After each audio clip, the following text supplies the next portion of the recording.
Wir sind Valeria und Lukas und zusammen mit unserem kleinen Offroad-Camper reisen wir um die Welt. In den letzten 1,5 Jahren hat uns unsere Reise über die Türkei in den Kaukasus geführt, auf die wunderschöne arabische Halbinsel und über Russland nach Zentralasien. Hier haben wir in den letzten Episoden die sagenhaft schöne Bergwelt Tadschikistans und die einsamen Hochebenen des Pamir Highways erkundet. In dieser Episode geht es für uns in den abgelegenen Zorkul-Nationalpark im Südosten des Landes. Was wir noch nicht wissen, doch Zorkul-Nationalpark hält eine böse Überraschung für uns bereit und sollte sich bis zum Schluss zur größten Herausforderung unserer gesamten Reise entwickeln.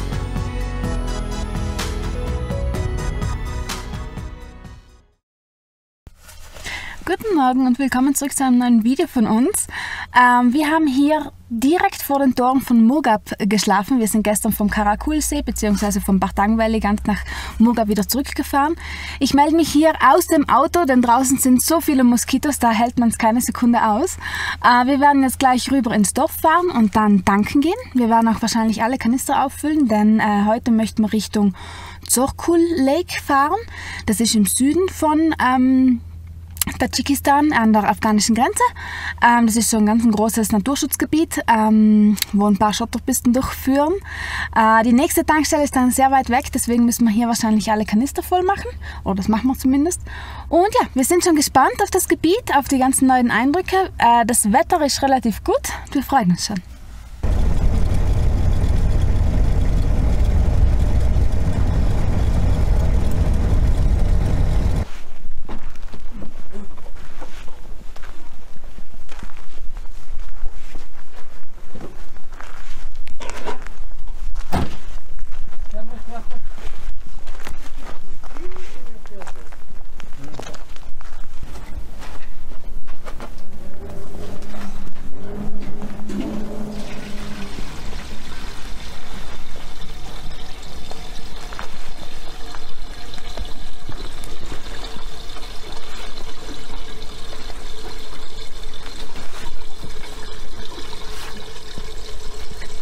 Zorkul wordt wichtig, hè?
Wir sind ja auf dem Weg Richtung Zorkulsee und hier gibt es so schöne Petroglyphen, die man sich anschauen kann, so in einer Höhle, und die gehen wir uns jetzt anschauen.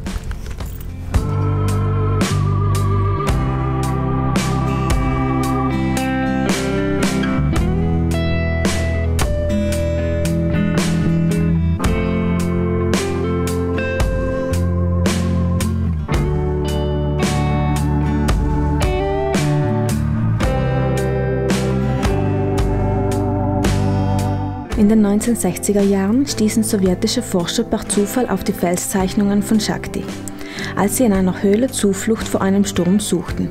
Bis heute sind sich Wissenschaftler nicht sicher, wie alt die für die Region sehr ungewöhnlichen Petroglyphen sind. Wahrscheinlich stammen sie jedoch aus der Bronzezeit und sind über 5000 Jahre alt. Das ist ein cooler geschützter Ort, oder? Kann man sich gut vorstellen, früher die Steinzeitmenschen haben sie hier gesessen, geschlafen und da unten schön so runtergeschaut ins Tal, beobachtet, welche Tiere sie jagen können. Ja. Grüß dich.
Auf dem Weg zum Zocco-Lake sind wir jetzt gerade noch an einem alten Solarobservatorium vorbeigekommen.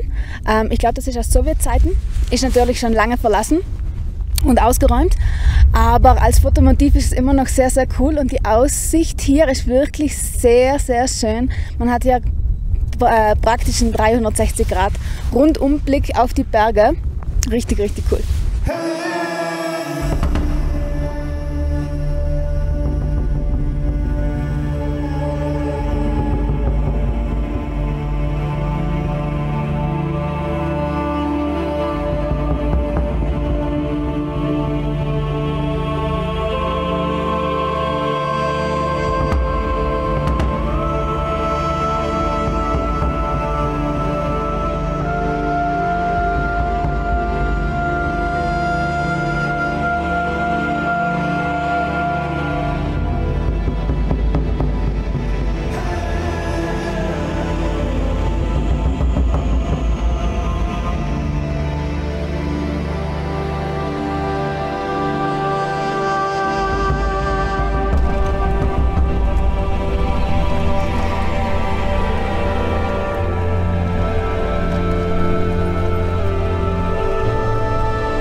Für uns geht es weiter Richtung Südosten.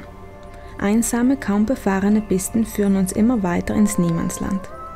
Rund 2 Tage lang fahren wir über karge Hochebenen. Marco Polo-Schafe, Murmeltiere und riesige Greifvögel sind unsere einzigen Begleiter. Menschen treffen wir keine.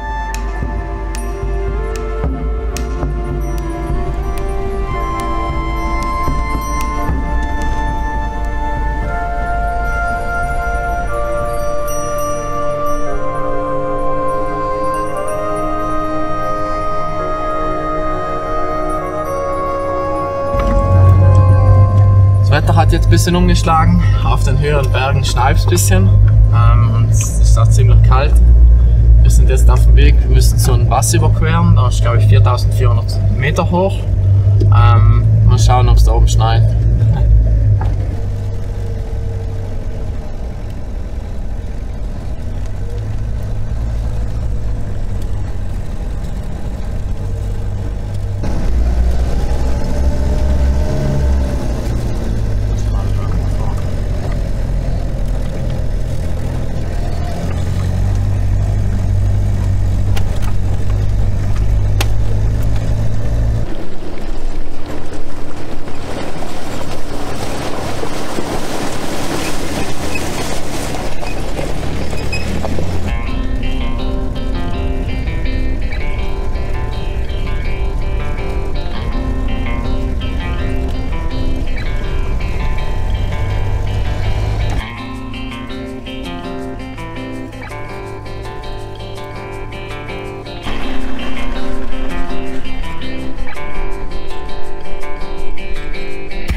Und plötzlich passiert das, das nicht passieren sollte.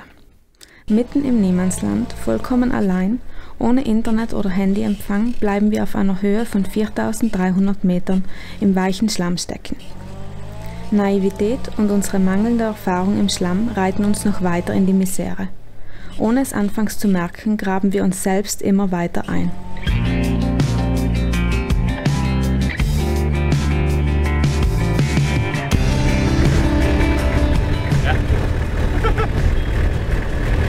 So steil kann es gehen. Sieht nicht so weich aus, ist aber ziemlich weich, glaube ich.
Sind schon eine ganze Weile dabei, das Fahrzeug zu bergen. Funktioniert leider nicht so gut. Der Boden ist einfach so übertrieben weich und so klebrig auch. Macht das Schaufeln richtig schwierig. Auch wenn man tiefer runter schaufelt, es wird einfach alles immer weicher und weicher. Und auch wenn man rumgeht, fühlt sich alles so weich an. Aber wir probieren es noch mit ein paar Varianten und die letzte Variante ist irgendwo weiter weg einen harten Untergrund zu finden. Reserverad rein und mit der Seilwinde rausziehen.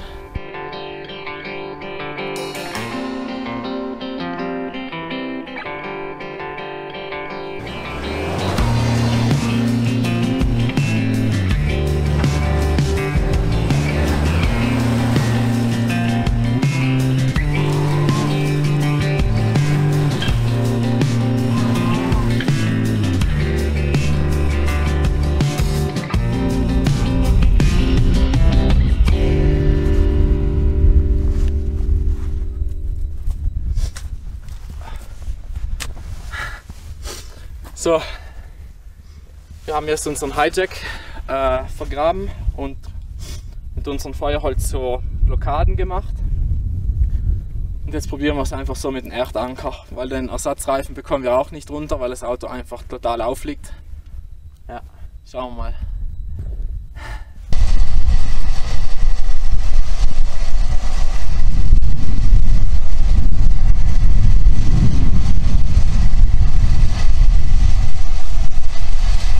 Es wird spannend, gehst du weg? Ha? Gehst du bitte weg? Ich tue jetzt da die Haube auf.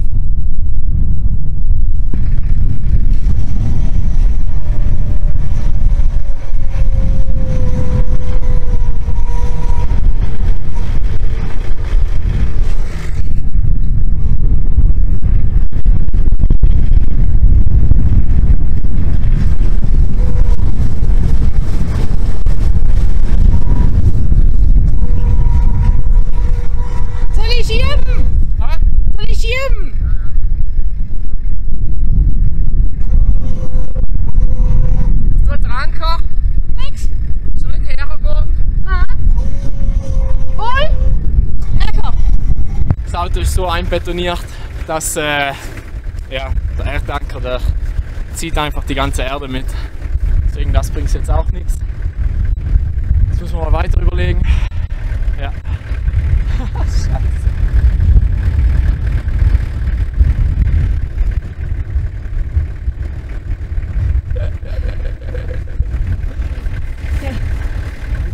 Sechs Stunden später.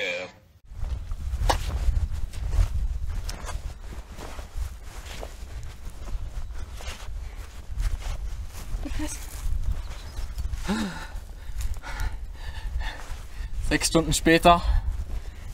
Das Auto steht ein bisschen tiefer. Scheiße. Wir müssen nur noch den Reifen hoch, schätze ich. Dann Sandboard runter und vielleicht geht's. Ja. Hoffentlich.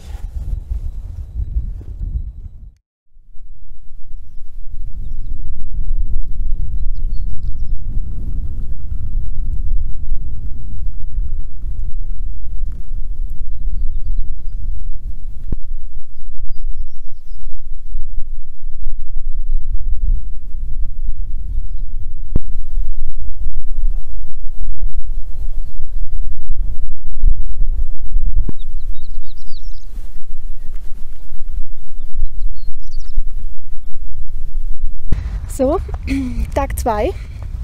Wir stecken immer noch fest.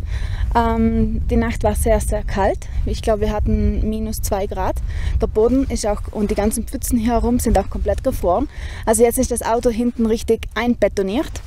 Wir haben gestern am Abend konnten wir mit unserem kleinen Garmin InReach noch eine E-Mail an unseren Freund schreiben, der auch hier in Tadschikistan ist, und eine SMS an das Nationalparkbüro. Ich glaube, die probieren jetzt irgendwas zu organisieren, dass jemand kommt, der uns rauszieht. Aber wir wissen natürlich nicht, wann die kommen, ob die kommen. Ja. Das Wetter ist heute Gott sei Dank relativ gut. Es ist nicht, in der Sonne wärmt es relativ auf. Aber ja, nichtsdestotrotz sind wir ziemlich fertig, vor allem körperlich. Es ist hier einfach immer noch sehr, sehr anstrengend. Wir sind auf 4300 Metern. Jeder Schritt, jede Bewegung ist sehr anstrengend. Wir wissen nicht genau, was wir machen sollen. Wir werden jetzt ein bisschen aufräumen. Vielleicht warten, ob wir eine Nachricht bekommen. 12 Kilometer in diese Richtung wäre ein Militärstützpunkt. Denn dort ist die afghanische Grenze sehr, sehr nah. 5 Kilometer in diese Richtung wäre ein einzelnes Haus. Da sind wir gestern vorbeigefahren, das haben wir gesehen. Wir haben dort auch gesehen, dass ein Lader steht und aus dem Kamin kam Rauch heraus. Deswegen wir glauben, das Haus ist auch bewohnt. Deswegen, das wäre eine Option, vielleicht diese 5 Kilometer zum Haus rüber zu laufen. Einfach in der Hoffnung, dass der vielleicht ein Satellitentelefon hat. Oder uns mit seinem Lader vielleicht zur Militärstation bringt. Und dass uns dann die Soldaten helfen können. Aber ja, schauen wir mal. Jetzt ist noch sehr früh, es ist erst 7. Jetzt warten wir mal ab, vielleicht bekommen wir ja noch eine Nachricht.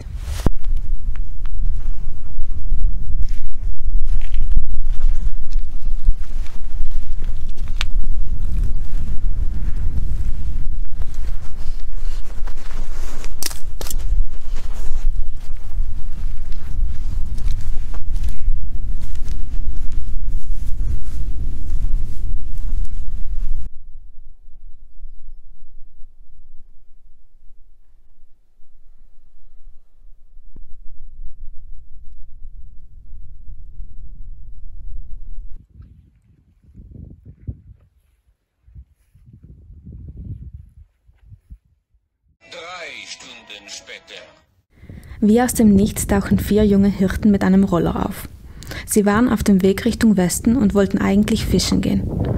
Ohne zu zögern bieten sie uns ihre Hilfe an. Einer der Hirten fährt zur 5 Kilometer entfernten Jurte zurück und holt mehrere dicke Metallpfähle. Den Lader an der Jurte holt er nicht, der hat nämlich keinen Sprit. Die Hirten geben alles. Mit vereinten Kräften wird geschoben, große Steine werden unter die Reifen gelegt und die Pfähle werden als Baumersatz in den Boden gerammt.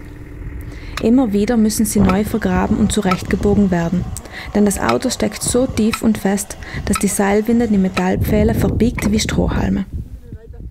Nach mehreren Stunden Schufterei bewegt sich das Fahrzeug endlich. Stück für Stück gelingt es uns, weiter aus dem Schlamm zu fahren.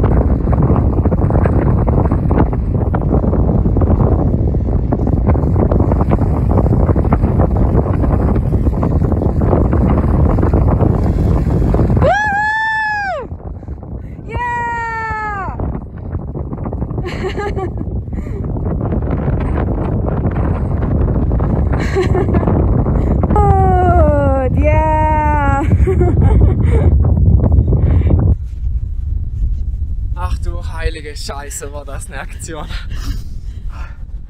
Wir haben zwar mit unserem Garmin GPS-Messenger unseren Freund Bescheid gegeben, der irgendwie der Polizei Bescheid sagen sollte, aber die ist nicht aufgetaucht.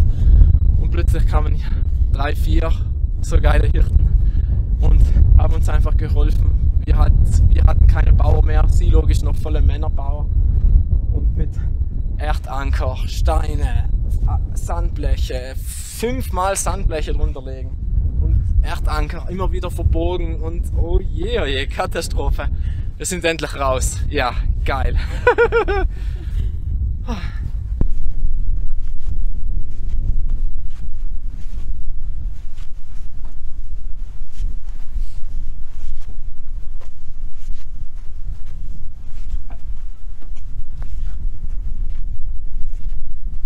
Das Auto ist leider auch ein bisschen in Mitleidenschaft gezogen worden. Der Reifen ist kaputt, ich glaube das Ventil ist kaputt. Und vorne haben wir hier alles eingedrückt, weil wir mit dem Hijack das Auto aufgehoben haben. Aber ja, zum Glück sind wir raus, das ist die Hauptsache. Oh mein Gott. Guten Morgen. Wir waren heute den ganzen Vormittag damit beschäftigt, das Auto aufzuräumen, alles wieder einzusortieren und alles ein bisschen zu reinigen, denn das Auto ist von außen immer noch von oben bis unten voll Schlamm, innen drin ist es jetzt ein bisschen sauberer, Gott sei Dank. Ja, der Plan war ja eigentlich hier durch den Zokol-Nationalpark zu fahren. Wir haben uns jetzt dagegen entschieden, weil wir einfach gar keinen Bock mehr auf Schlamm haben. Und deswegen werden wir hier kehrt machen und die Umfahrung über Murgab fahren und dann zum Wakhan Valley, denn das ist der letzte Teil, der uns hier in Tadschikistan noch fehlt und darauf freuen wir uns schon sehr. Danke fürs Einschalten. Wenn euch das Video gefallen hat, hinterlasst uns gerne einen Daumen nach oben, einen Kommentar und abonniert unseren Kanal.